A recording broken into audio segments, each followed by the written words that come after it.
نحمده ونصلي على رسوله الكريم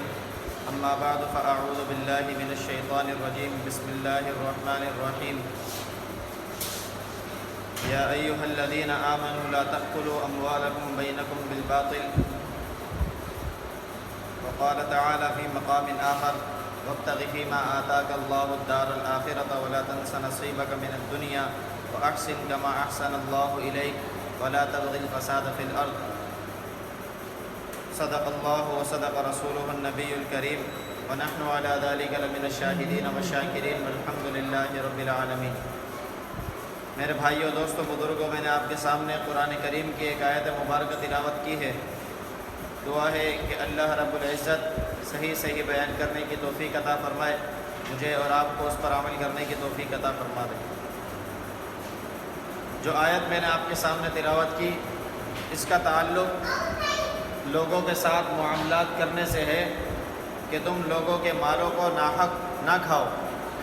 اور دوسری آیت میں اللہ رب العزت نے ارشاد فرمایا وَابْتَغِ فِيمَا آتَاكَ اللَّهُ الدَّارَ الْآخِرَةَ، کہ جو کچھ اللہ نے تمہیں دیا ہے اس کے ذریعے تم آخرت کا گھر تلاش کرو، اور وَلَا تَنْسَ نَصِيبَكَ، دنیا میں کوشش کرتے رہو اپنا حصہ حاصل کرو، وَأَحْسِنْ كَمَا أَحْسَنَ اللَّهُ إِلَيْكَ، اور لوگوں کے ساتھ اچھائی کا معاملہ کرو جس طریقے سے اللہ نے تمہارے ساتھ اچھائی کا معاملہ کیا، اور زمین کے اندر فساد برپا کرنے والوں کے ساتھ شامل نہ ہو۔ آج معاشرے کی جس روش کو ہم نے اختیار کیا ہوا ہے وہ لوگوں کے ساتھ معاملات میں حق تلفیاں ہیں کہ ہم لوگوں کے حق ان کو صحیح طریقے سے ادا نہیں کرتے، لوگوں کے معاملات میں ان کے ساتھ ڈنڈی مارنے کی کوشش کرتے ہیں، جبکہ حکم یہ ہے کہ تعاشروا کالاخوان، کہ آپس میں ایک دوسرے کے ساتھ بھائی کا معاشرہ اختیار کرو، بھائی بن کر رہو، ایسا معاشرے کی تصویر لوگوں کو دکھاؤ کہ گویا کہ تم سارے کے سارے بھائی ہو۔ ولا تعاملوا، اور اسی طرح فرمایا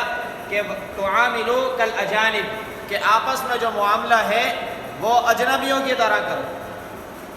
آج ہم جو کرتے ہیں کہ نہیں بھائی نہیں، خیر ہے،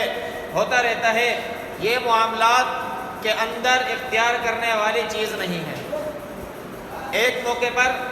نبی علیہ السلام جب مدینہ المنورہ تشریف لے کر گئے تو سب سے پہلی حاجت وہاں جانے کے بعد یہ تھی کہ مسلمانوں کے لیے ایک الگ عبادت گاہ ہو اور مسلمانوں کے لیے مسجد بنائی جائے۔ تو نبی علیہ السلام نے وہاں پر جگہ تلاش کی، جب جگہ تلاش کی تو اس جگہ کو پسند کیا نبی علیہ السلام نے، تو وہ جگہ ایک قبیلہ بنو نجار کی تھی۔ جب بنو نجار والوں کی طرف پیغام گیا کہ نبی صلی اللہ علیہ وسلم آپ کی جگہ کو مسجد بنانے کے لیے خریدنا چاہتے ہیں، تو ان لوگوں نے دوڑ کر نبی علیہ السلام کی طرف آئے اور کہا کہ یا رسول اللہ، ہماری خوش نصیبی ہے کہ آپ مسجد بنانے کے لیے ہماری جگہ کو پسند فرما رہے ہیں۔ کون سی مسجد بن رہی ہے؟ وہ مسجد جس کو حرم قرار دیا جانا ہے، اور بیت اللہ کے بعد اس میں نماز پڑھے جانے کا اجر سب سے زیادہ ہے، کہ وہاں 1000 نمازوں کا ثواب ہے تو یہاں 1,00,000 اور یہاں 50,000 نمازوں کا ثواب۔ اتنی بڑی مسجد نبی علیہ السلام بنانے والے ہیں۔ تو جب قبیلے والوں کو معلوم ہوا، وہ آئے، یا رسول اللہ، آپ ہماری جگہ پر مسجد بنانا چاہتے ہیں، ہم یہ جگہ مسجد کے لیے وقف کرتے ہیں۔ تو نبی علیہ السلام نے کہا نہیں، مسجد بنانے کے لیے جگہ میں ایسے ہی نہیں لوں گا، بلکہ اس کی قیمت متعین کی جائے، جو قیمت ہو وہ آپ مجھے بتائیں، وہ قیمت ہم ادا کریں گے، اس کے بعد ہم مسجد کی تعمیر شروع کریں گے۔ بتایا یہ گیا کہ مسلمانوں کی بنیاد، مسلمانوں کی ابتدائی مسجد، مسلمانوں کا شعار، قبلے کے بعد وہ مسجد نبوی، اس کو وہ حق حاصل ہے کہ اللہ رب العزت نے اس کا بلند مقام بنا دیا۔ تو نبی علیہ السلام نے یہ بات گوارا نہیں کی کہ فری کی زمین اور مفت کی زمین لے کر مسجد بنا دی جائے،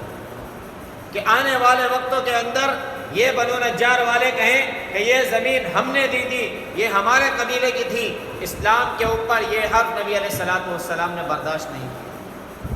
بلکہ اس کی قیمت جمع کر کے ان لوگوں کو دی اور پھر وہ جگہ مسجد کے لیے وقف کی۔ آج بھی یہ بات سکھا کر گئے کہ کوئی بھی کام کرو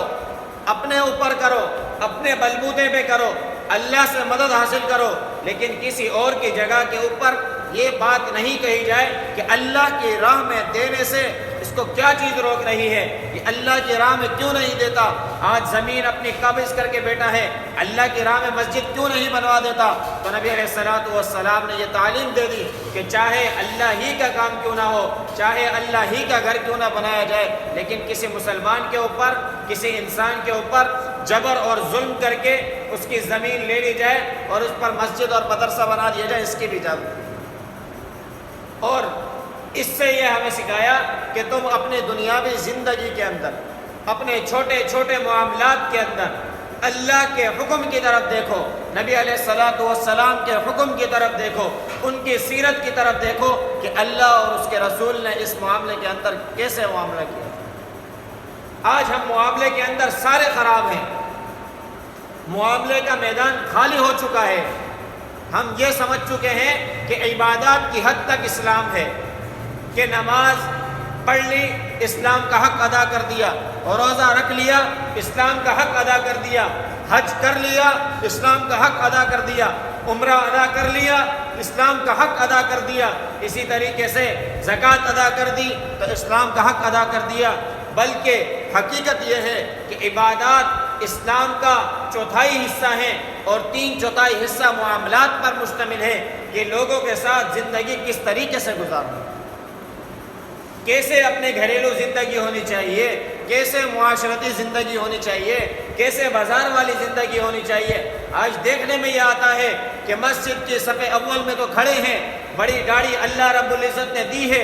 امامہ اور جبہ اور قبہ تو پہنا ہوا ہے، لیکن معاملات کی جب بات آتی ہے تو ہم ایمان سے خالی نظر آتے ہیں کہ اپنی اوپر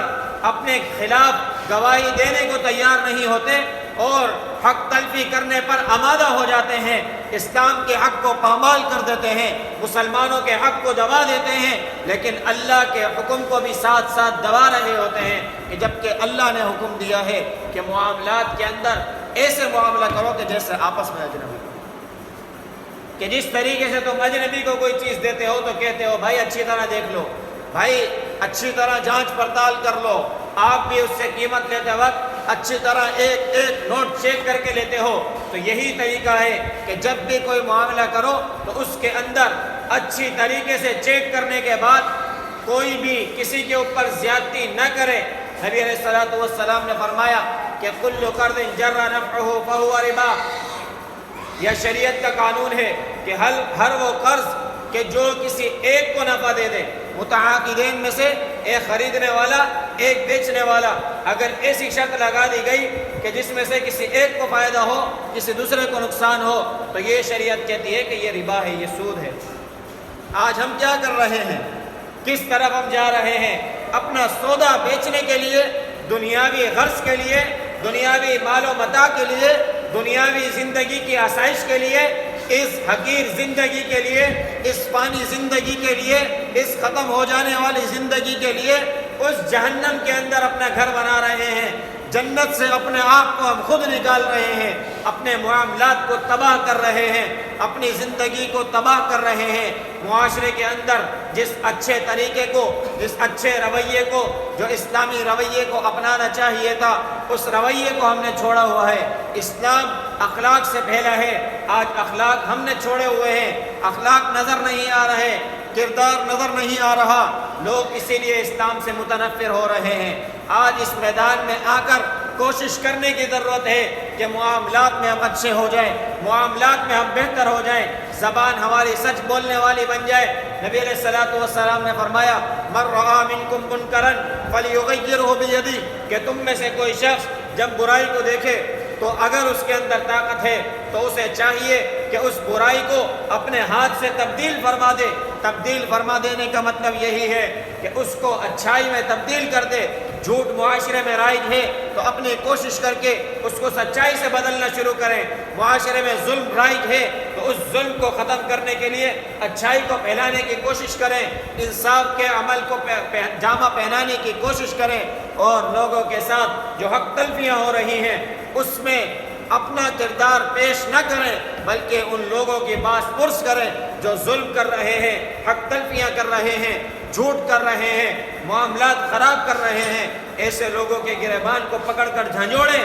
ایسے لوگوں کو ہلا کر رکھ دیں۔ اگر اپنا نفس بھی ایسا ہے تو اس کو بھی ہلائیں، اکیلے میں تنہائی میں اللہ کا خوف اس کو دلائیں کہ اللہ کے آگے ایک نہ ایک دن کھڑا ہونا ہے، قبر میں ایک نہ ایک دن پہنچنا ہے، حشر کے میدان میں ایک نہ ایک دن کھڑا ہونا ہے۔ کل قیامت کے دن اللہ ہمارے درمیان فیصلہ کریں گے، پھر یا تو جنت ہے یا تو دوزخ ہے۔ اگر اچھے معاملات کیے تو جنت ملے گی، اگر خراب معاملات کیے تو جنت سے ہاتھ دھو بیٹھیں گے اور جہنم میں اپنا ٹھکانہ بنا لیں گے۔ وہ جہنم بڑا خطرناک ٹھکانہ ہے کہ جس کے اندر ایک لمحہ ٹھہر جانا بھی دنیا اور اس کی تمام آسائشوں سے زیادہ خطرناک ہے، اور وہ جنت، اس جنت کے اندر ایک لمحہ ٹھہر جانا بھی اس دنیا کی تمام تکلیفوں سے زیادہ بہتر ہے۔ اس دنیا کے اندر جتنی آسائشیں، جتنی راحتیں ہیں، اس جنت کے ایک لمحے کا مقابلہ نہیں کر سکتی۔ تو مسلمان کی زندگی، مسلمان کی نظر، مسلمان کی فکر، مسلمان کی عقل، مسلمان کے دل کی اندر کی نظر وہ اللہ کے احکام پر ہونی چاہیے، نبی علیہ الصلوۃ والسلام کے حکم پر ہونا چاہیے کہ میرے نبی نے مجھے کیا کہا، میرے اللہ نے مجھے کیا حکم دیا، میرے نبی کے صحابہ کیسی زندگی گزار کر گئے، آج ہم کیا کر رہے ہیں۔ یہ لمحہ فکریہ، اس پر ہر ایک کو سوچنے کی ضرورت ہے، اس پر ہر ایک کو آنے کی ضرورت ہے کہ اسلام کے اخلاق کو لوگوں میں اجاگر کیا جائے، اس اسلام کو اخلاق سے عاری نہ بنایا جائے۔ یہ اسلام اخلاق سے خالی نہیں ہے، بلکہ اسلام اخلاق سکھاتا ہے، اخلاق سے بھرپور ہے، یہ کردار سکھاتا ہے، یہ ماڈل بنانا سکھاتا ہے، یہ عملی نمونے بنا کر دکھاتا ہے۔ یہ اسلام ہے، یہ مسلمانوں کا مذہب ہے، اس کے اندر اس کردار کو پیش کریں۔ آج اس میدان کے اندر ہر مسلمان کو اترنے کی ضرورت ہے کہ مسلمان پوری دنیا کے سامنے اپنے اخلاق کو ظاہر کرے۔ دعا ہے کہ اللہ رب العزت خود مجھے بھی اس پر عمل کرنے کی توفیق عطا فرمائے، آپ تمام میں سے ہر ایک کو عمل کرنے کی توفیق عطا فرمائے۔ وآخر دعوانا الحمدللہ رب العالمین والعاقبۃ للمتقین والصلاۃ والسلام علی سید الانبیاء والمرسلین اللہم انت السلام و منک السلام تبارک یا ذا الجلال۔ اللہ کریم ہمارا یہاں بیٹھنا اپنی بارگاہ عالیہ میں قبول فرما۔ اللہ کریم قرآن اور احادیث کا سننا سنانا اپنی بارگاہ عالیہ میں قبول فرما۔ اللہ کریم قرآن کے اخلاق سے ہمارے معاشرے کو منور فرما۔ اللہ کریم قرآن کے اخلاق سے ہمارے دلوں کو منور فرما۔ اللہ کریم قرآن کے اخلاق سے ہمارے دل اور دماغ کو روشن فرما۔ یا اللہ ہمیں بھائی چارگی عطا فرما، یا اللہ اخوت عطا فرما، یا اللہ ایک دوسرے کے ساتھ خندہ پیشانی سے ملنے کی توفیق عطا فرما۔ یا اللہ اسلام کے حکم کے مطابق زندگی گزارنے کی توفیق عطا فرما۔ یا اللہ مسلمانوں کی مدد اور نصرت فرما۔ یا اللہ قبلہ اول، یا اللہ فلسطین کے اندر مسلمانوں کی حفاظت فرما۔ یا اللہ وہاں ان کی مدد اور نصرت فرما۔ یا اللہ یہودیوں کو یا اللہ نیست و نابود فرما۔ یا اللہ جو بھی کسی کو تکلیف پہنچا رہے ہیں یا اللہ ان لوگوں کو ہدایت عطا فرما۔ یا اللہ اگر ان کے نصیب میں ہدایت نہیں تو یا اللہ ان کو اس زمین کو یا اللہ ان کے وجود سے پاک فرما۔ یا اللہ ہمارے ملک پاکستان کی حفاظت فرما۔ یا اللہ اس کی معیشت کی حفاظت فرما۔ یا اللہ اس کی معیشت کو بہتر بنا۔ یا اللہ جتنے پریشان حال ہیں، بیمار ہیں، مصیبت زدہ ہیں، یا اللہ تمام کی بیماریوں کو، پریشانیوں کو، مصیبتوں کو دور فرما۔ یا اللہ جتنے بے روزگار ہیں یا اللہ تمام کو حلال طیب روزگار عطا فرما۔ یا اللہ جتنے بے اولاد ہیں یا اللہ تمام کو نیک صالح اولاد فرما بردار عطا فرما۔ یا اللہ جتنے پیارے ہمارے اس دنیا سے چلے گئے یا اللہ سب کی کامل بخشش فرما۔ وصلی اللہ تعالی علی رسول خیر خلقہ محمد وعلی آلہ